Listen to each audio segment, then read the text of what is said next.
Chapters 3 and 4 of Above Life's Turmoil. Chapter 3.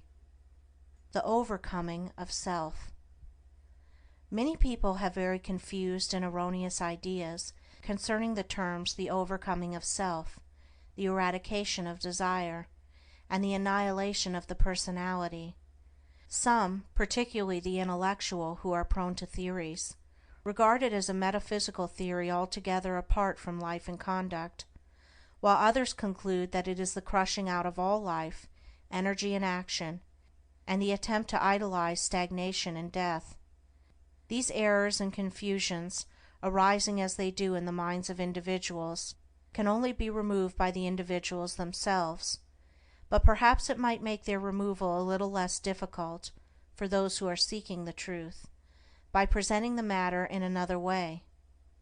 The doctrine of the overcoming or annihilation of self is simplicity itself. Indeed, so simple, practical, and close at hand is it, that a child of 5, whose mind has not yet become clouded with theories, theological schemes, and speculative philosophies, would be far more likely to comprehend it than many older people, who have lost their hold upon simple and beautiful truths by the adoption of complicated theories.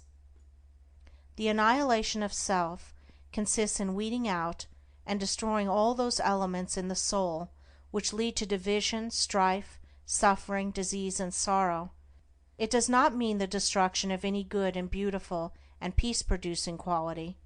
For instance, when a man is tempted to irritability or anger, and by a great effort overcomes the selfish tendency, casts it from him, and acts from the spirit of patience and love, in that moment of self-conquest he practices the annihilation of self.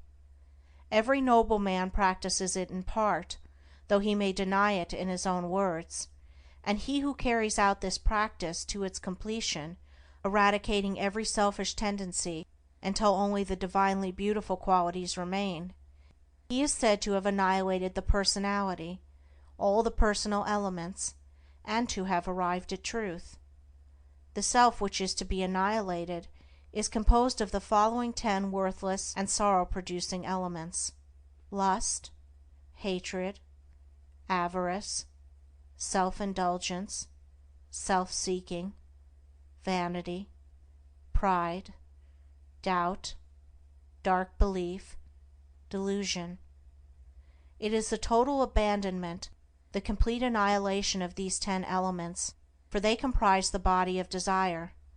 On the other hand, it teaches the cultivation, practice, and preservation of the following 10 divine qualities: purity, patience, humility, self-sacrifice, self-reliance, fearlessness, knowledge, wisdom, compassion, love. These comprise the body of truth, and to live entirely in them is to be a doer and knower of the truth, is to be an embodiment of truth.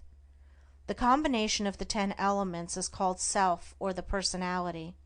The combination of the 10 qualities produces what is called truth, the impersonal, the abiding, real, and immortal man.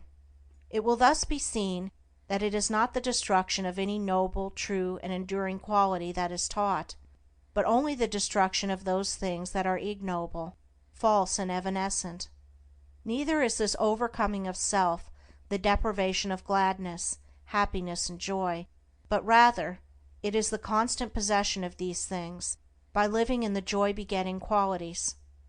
It is the abandonment of the lust for enjoyment, but not of enjoyment itself, the destruction of the thirst for pleasure, but not of pleasure itself, the annihilation of the selfish longing for love and power and possessions themselves.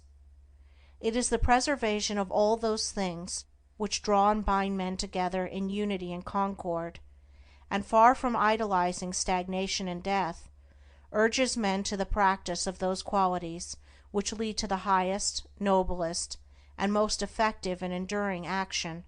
He whose actions proceed from some or all of the 10 elements wastes his energies upon negations, and does not preserve his soul, But he whose actions proceed from some or all of the 10 qualities, he truly and wisely acts, and so preserves his soul.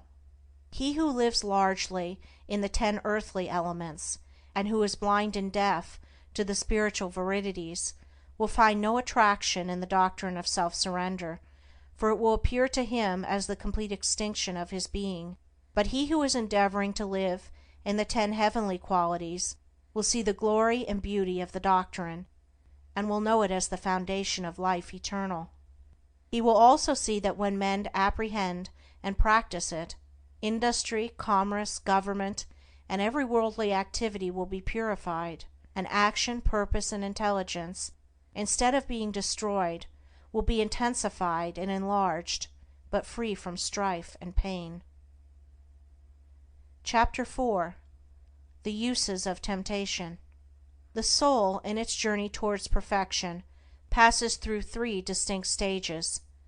The first is the animal stage, in which the man is content to live in the gratification of his senses, unawakened to the knowledge of sin or of his divine inheritance, and altogether unconscious of the spiritual possibilities within himself.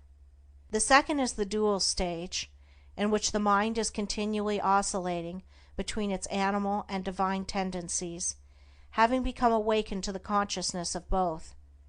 It is during this stage that temptation plays its part in the progress of the soul.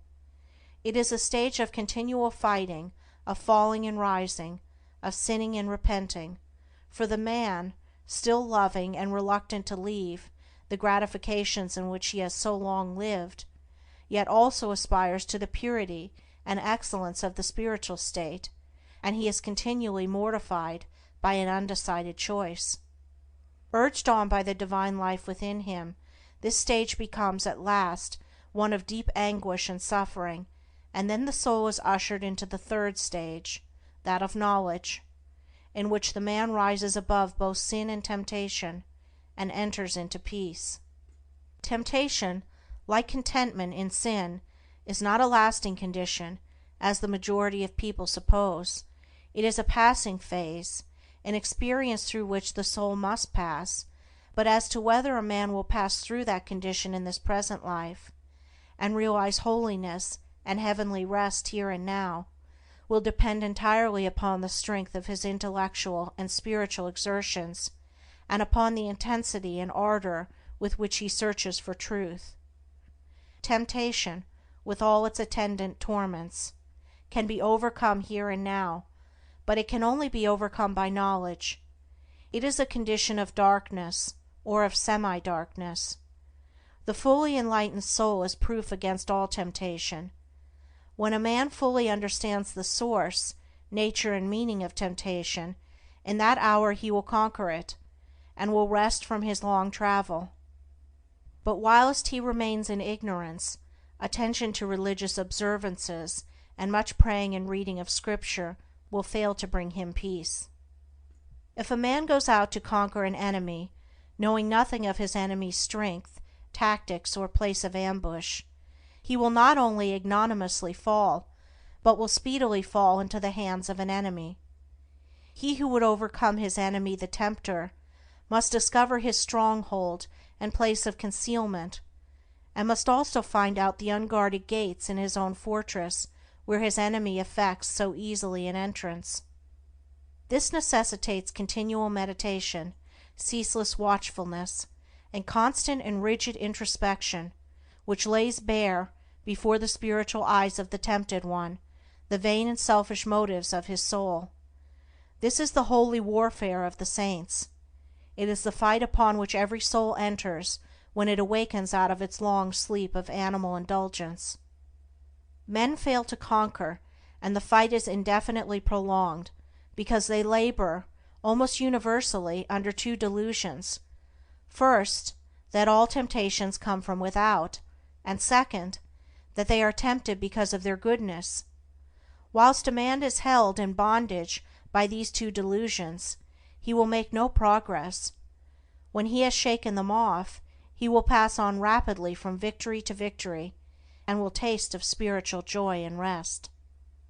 2 searching truths must take the place of these two delusions, and those truths are, first, that all temptation comes from within, and second, that a man is tempted because of the evil that is within him. The idea that God, a devil, evil spirits, or outward objects are the source of temptation must be dispelled. The source and cause of all temptation is in the inward desire. That being purified or eliminated, outward objects and extraneous powers are utterly powerless to move the soul to sin or to temptation. The outward object is merely the occasion of the temptation, never the cause. This is the desire of the one tempted. If the cause existed in the object, all men would be tempted alike, temptation could never be overcome, and men would be hopelessly doomed to endless torment.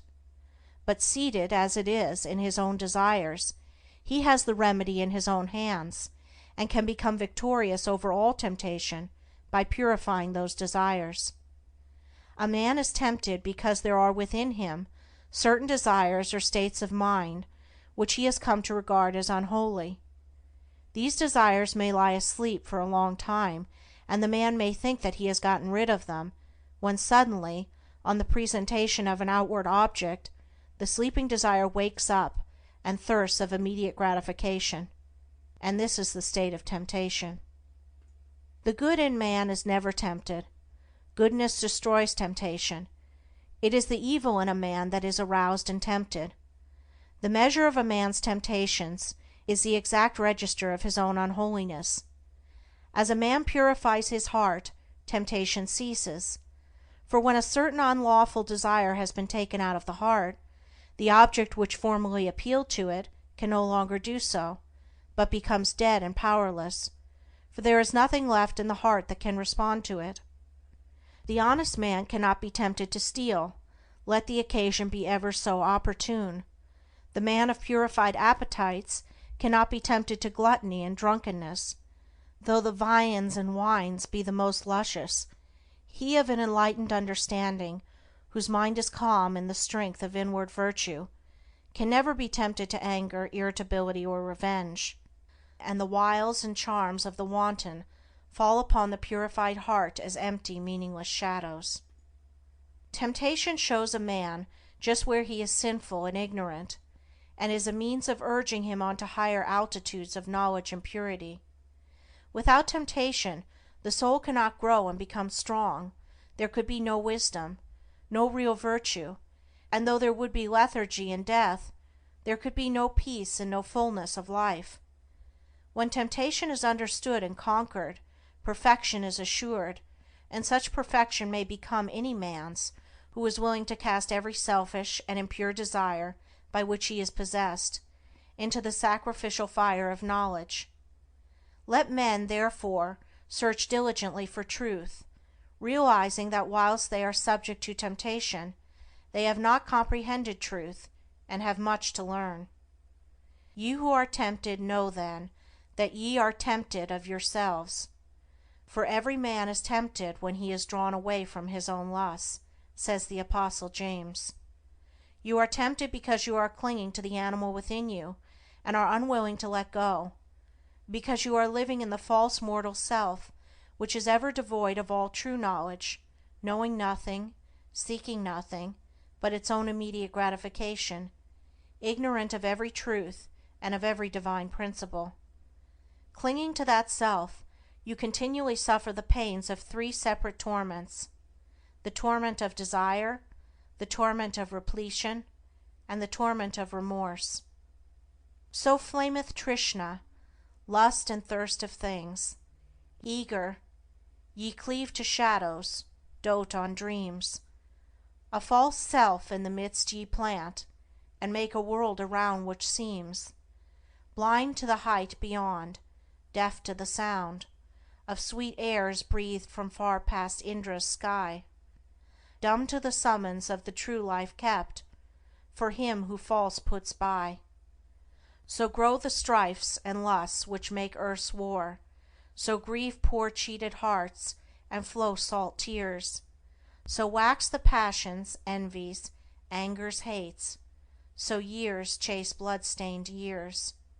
with wild red feet. In that false self lies the germ of every suffering, the blight of every hope, the substance of every grief.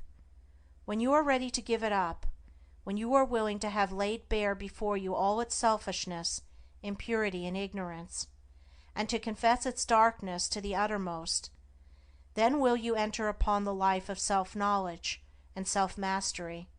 You will become conscious of the God within you, of that divine nature which, seeking no gratification, abides in a region of perpetual joy and peace, where suffering cannot come, and where temptation can find no foothold. Establishing yourself day by day more and more firmly in that inward divinity, the time will at last come when you will be able to stay with Him whom millions worship, few understand, and fewer still follow. The prince of this world cometh, and hath nothing in me. End of chapters 3 and 4.